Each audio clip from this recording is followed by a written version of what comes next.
Buenas noches, los saludo. Yo soy Jimena Cortés y les doy la bienvenida a otra emisión de nuestro programa 200 años de mujeres pioneras, un espacio que, como saben, creamos en conjunto con Vicepresidencia de la República, porque tenemos como objetivo exaltar y homenajear a todas las mujeres que nos llenan de orgullo en nuestro país, desde su talento, desde sus capacidades, a todas las que han aportado positivamente a nuestra sociedad. Este programa se ve por la pantalla de Canal Institucional y también lo tenemos en formato podcast en la página de Radio Nacional de Colombia, y podemos ver repeticiones en el Facebook de RTBC. Ya entrados en materia, gracias a la tecnología, hoy nos podemos conectar con una gran pionera. Ella es bogotana y es la primera colombiana en poder exponer su arte en el Grand Palais en París. Y ya vamos a conocer a fondo su historia y cómo fue todo este proceso. Ella es Diana Velázquez. Diana, buenas noches y bienvenida a 200 años de Mujeres Pioneras. Buenas noches, Jimena, pues un placer estar en este programa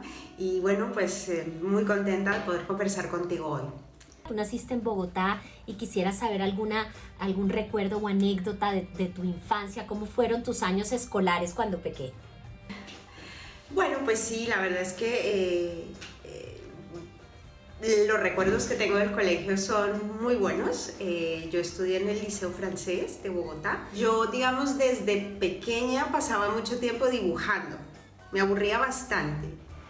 Y siempre me entretenía dibujando, o sea, desde muy chiquita. Me acuerdo, de 5 años, hacía un montón de dibujo todo el tiempo y vendía los dibujos, además los exponía y los vendía a todo el que venía a casa. Y luego ya en la adolescencia sí es verdad que tomé cursos, pequeñas clases y pasaba mucho tiempo copiando, me acuerdo, copiando obras de la historia del arte en lápiz.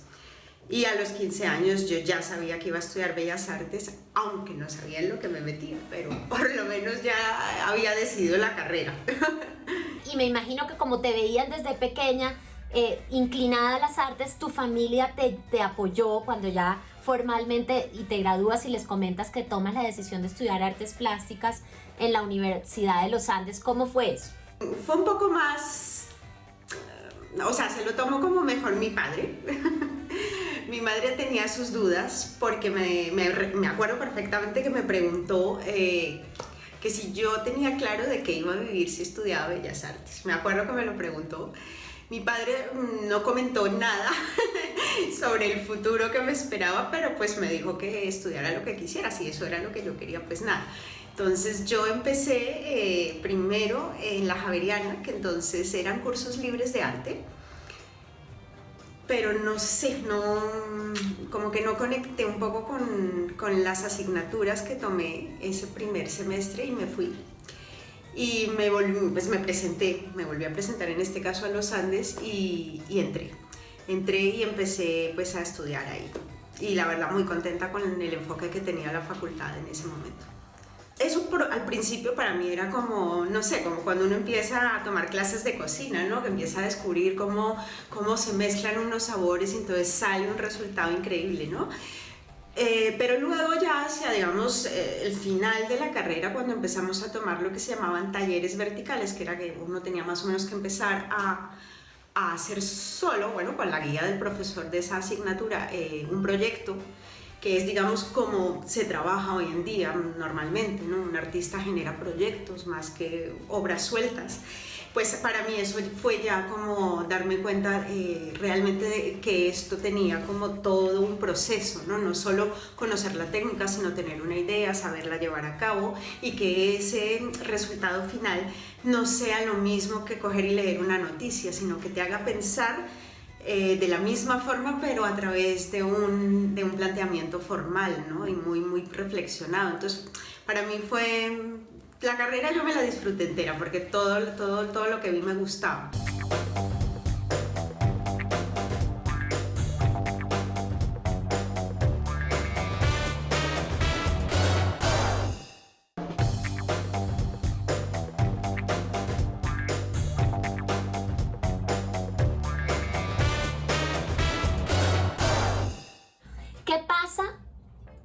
cuando decides irte a Madrid a estudiar en la Universidad Complutense?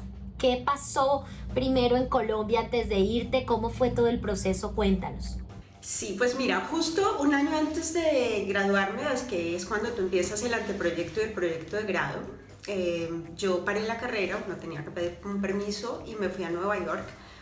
Allí, pues bueno, yo me fui, digamos, a mejorar mi inglés, porque además pues uno tiene que hacer un examen en los Andes de inglés antes de graduarse también, y bueno, sabía inglés, pero digamos no como a un nivel de hablarlo fluidamente. Y entonces estando allí me inscribí a unos cursos en el Art Students League, que es una escuela súper libre. Recuerdo que yo decidí irme por la pintura porque la verdad es que era lo que me interesaba en ese momento. Y era un taller donde uno iba, trabajaba solo, es decir, que ya tenía como esa cierta responsabilidad, disciplina de estar. Y luego 2 tutores venían cada 15 días a ver los progresos que uno iba haciendo y venían pues un rato.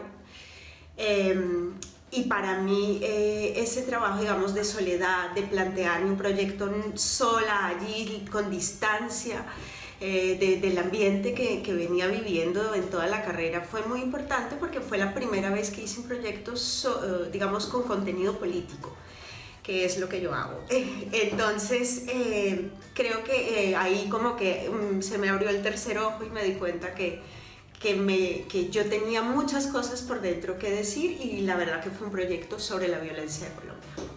Y hacia el final, uno de los 2 tutores, que era judío, me acuerdo que me dijo que mis pinturas le hacían pensar pues en el Holocausto. Y para mí fue muy fuerte, muy potente pues escuchar como una persona que tiene pues en su inconsciente y en su historia pues una historia de violencia muy distinta a la que podemos tener nosotros como colombianos, podíamos conectar, ¿no?, a través de una imagen, ¿no? Entonces para mí eso fue como un empujón. Yo llegué a Bogotá y llegué con mucha fuerza para hacer mi proyecto de grado, que también fue sobre, sí, de alguna forma sobre la violencia. Y lo hice y para mí fue muy importante también ese proyecto, porque bueno, ya me empecé a encaminar totalmente en un arte mucho más político y social, que es el que llevo haciendo hasta el día de hoy. Luego pues terminé la carrera, me gradué, estuve un año en Colombia, porque bueno, mi padre falleció y no pudo estar en la ceremonia de grado. Entonces ahí yo tenía planes de irme a París, quería estudiar en una escuela específica, pero tuve que pues, quedarme en Bogotá un año más y finalmente, no sé, por cosas de la vida encontré un máster aquí que me llamó mucho la atención, que era de arte contemporáneo, y me vine a Madrid. Pero fue como un poco accidental.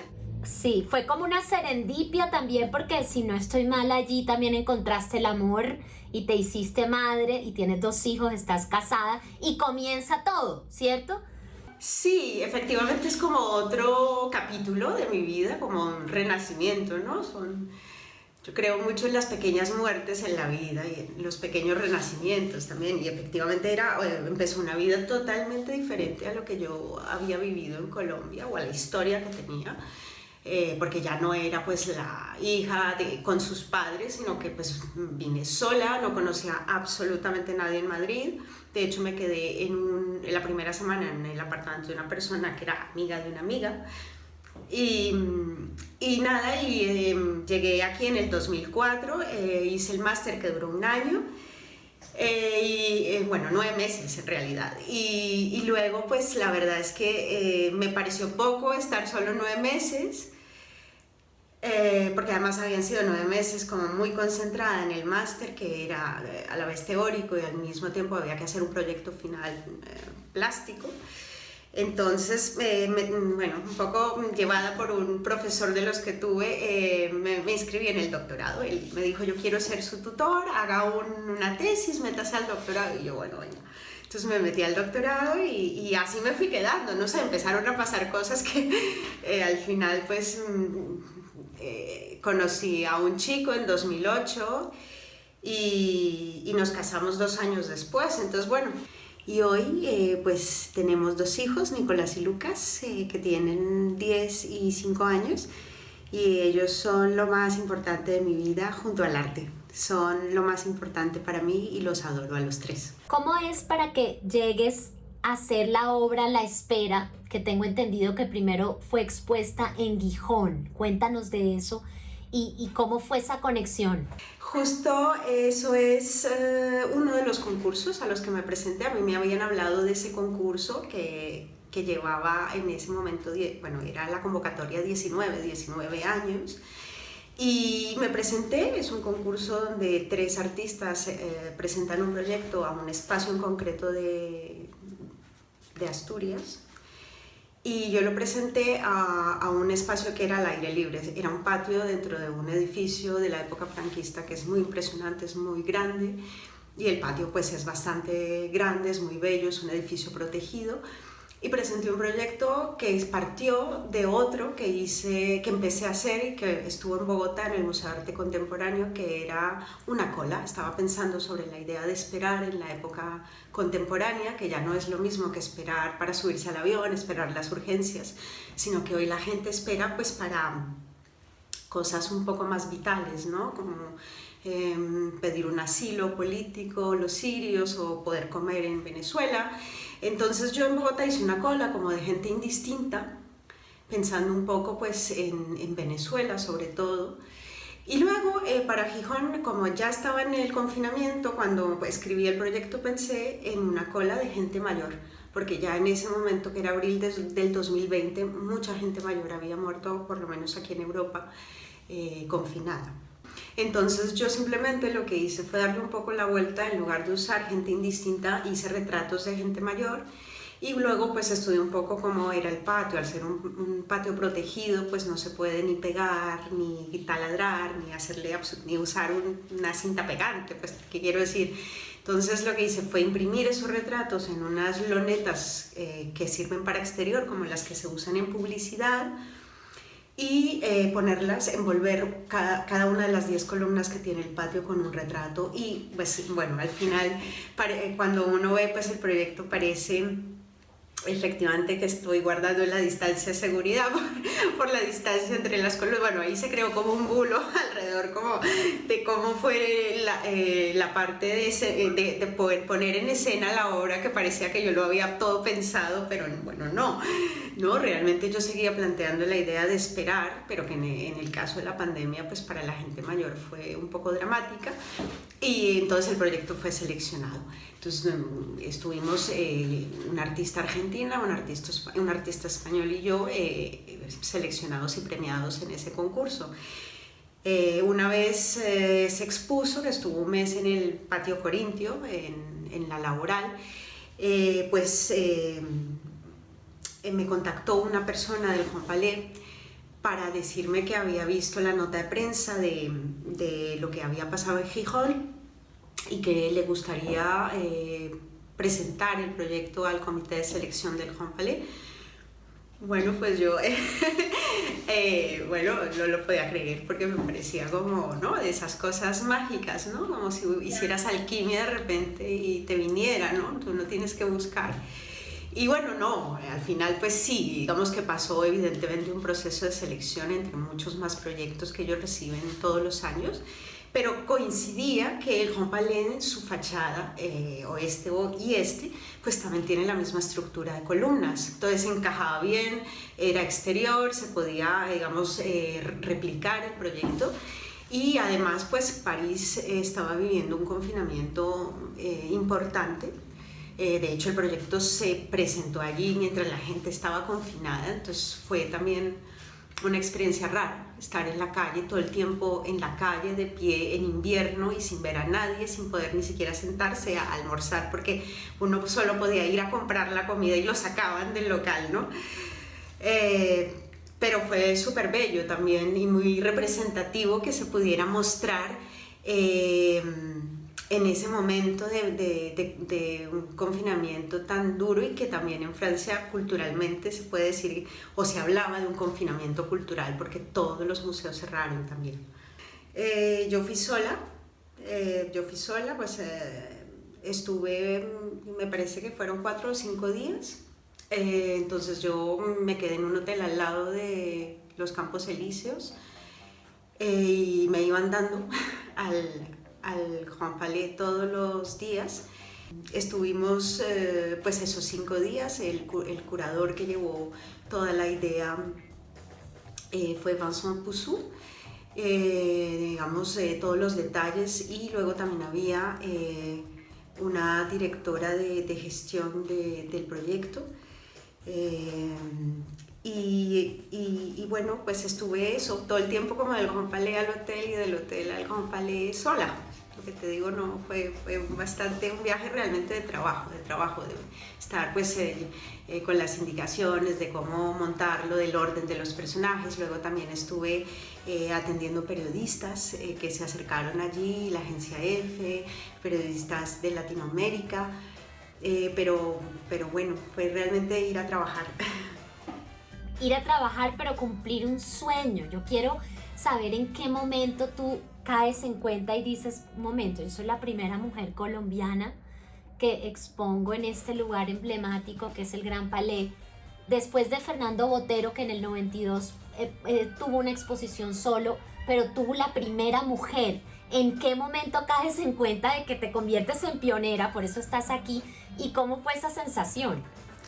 Pues eso me di cuenta después, realmente no lo sabía, me lo dijo justamente Vincent después, y la verdad es que me quedé muy sorprendida, porque nosotros además tenemos grandes artistas y en los últimos años muchos artistas se han ido internacionalizando, colombianos quiero decir, pero no esperaba pues que un espacio tan emblemático solo hubiera tenido Fernando Botero, digamos, para una individual, ¿no? Entonces pues sí, me sentí como muy pionera, me sentí muy feliz, y sobre todo pues también debo reconocer que me sentó bastante bien pensar que un espacio así acogía una pieza que realmente estaba hablando de la sociedad, ¿no? No eran unas pinturas estéticas, quiero decir, que tenía un trasfondo que en ese momento era muy fuerte. Y yo pienso que es necesario, o sea, la dirección de Chris Dercon, que pretende que los artistas vivos empiecen a exponer en el Grand Palais, no solo artistas, digamos, que llenan la cuota de grandes taquillas, me parece maravillosa, y me parece que es algo plausible que otras instituciones deberían copiar.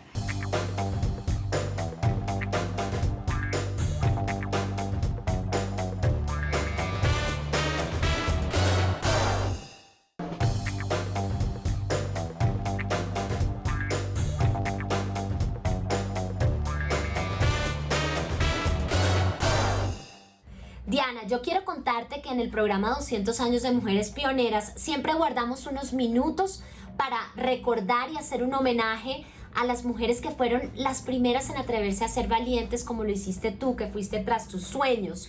Mujeres que incluso dieron su vida por sus convicciones, y aquí las denominamos las heroínas de nuestra independencia.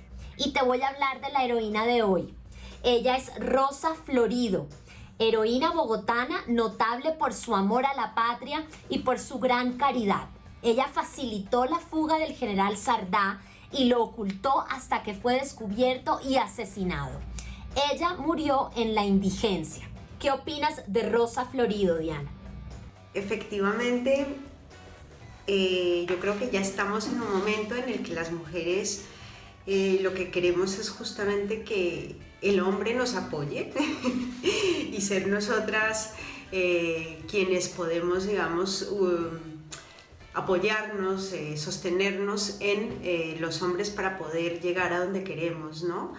Es decir, ella evidentemente tenía el rol que cumplía en ese momento la mujer, pero también fue muy valiente, porque pues quiero decir, no se quedó callada, no se quedó sin hacer lo que ella consideraba que tenía que hacer, y de alguna forma dio su grano de arena pues para que los comuneros nos pudieran independizar. Pero creo que hoy, digamos, si lo vemos con la perspectiva del momento en el que estamos viviendo, yo creo que es como estamos en el siglo de la mujer, y ojalá cada vez se sumen más hombres en su intento o en su decisión de ayudar a las mujeres a que lleguemos al lugar que no se nos ha dado a través de la historia.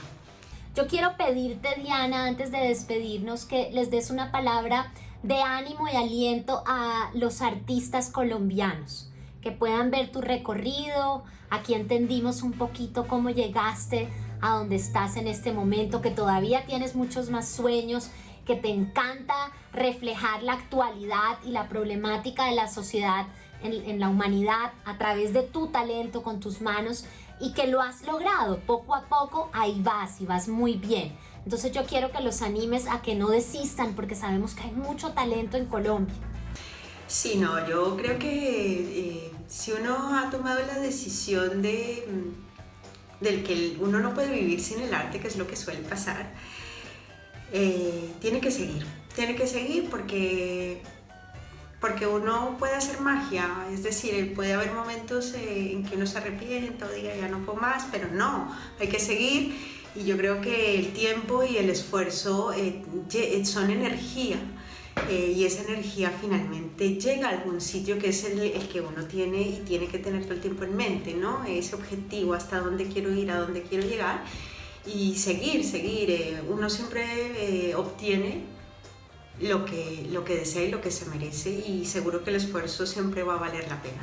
Bueno, también quiero decir que los artistas colombianos además tienen un nivelazo, y eso es algo que hay que dejar fluir y que la humanidad lo conozca, entonces hay que seguir.